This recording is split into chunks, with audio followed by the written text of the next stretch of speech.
नमस्कार। हमारे चैनल वेदांत में आपका स्वागत है। दोस्तों, आज हम जानेंगे कुंडलिनी जागरण में तीसरे चक्र यानी कि मणिपुर चक्र के बारे में। मणिपुर चक्र तंत्र और योग साधना की चक्र संकल्पना का तीसरा चक्र है। मणि का अर्थ है गहना और पुर का अर्थ है स्थान। यह नाभि के पीछे स्थित होता है। इसका आधार तत्व अग्नि होने के कारण इसे अग्नि या सूर्य केंद्र भी कहते हैं।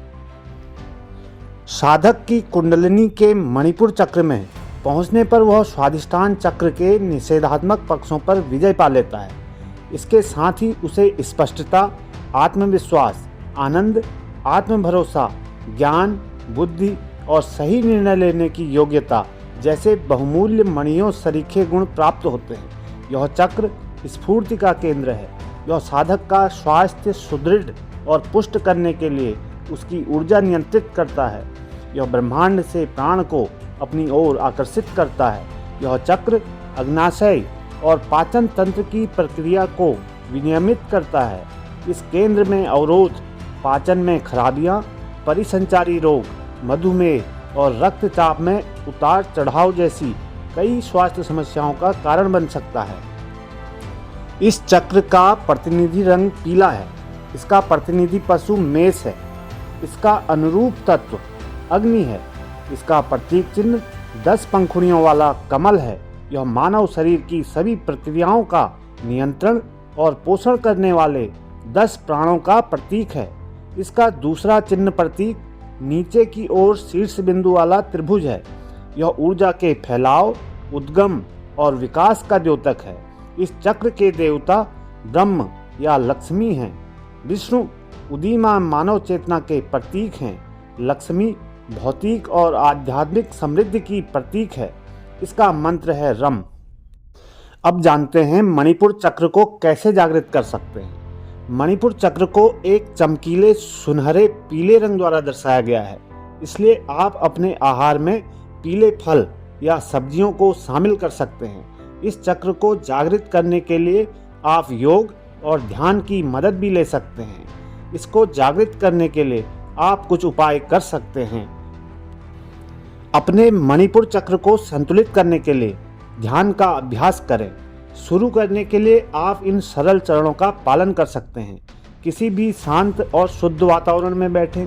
फिर दोनों हाथों को ज्ञान मुद्रा में रखें और आंखें बंद करें और रीढ़ को सीधा करके बैठें। इसके बाद अपनी धीमी, गहरी और लंबी सांस लेते रहें और छोड़ते रहें। फिर अपने शरीर को पूरी तरह से आराम दें। इसके बाद मणिपुर चक्र के स्थान पर ध्यान केंद्रित करते हुए पीले रंग के प्रकाश की कल्पना करें। इस पीले रंग की चमक को धीरे धीरे महसूस करें, जिससे आपको स्पष्टता, आत्मविश्वास, आनंद, आत्मभरोसा, ज्ञान, बुद्धि और सही निर्णय लेने की क्षमता का एहसास होगा। तत्पश्चात 3 से 5 मिनट के लिए इस उत्तेजना में ध्यान केंद्रित करें और फिर आराम करें। इस चक्र को जागृत करने के लिए आप नियमित योग का अभ्यास कर सकते हैं।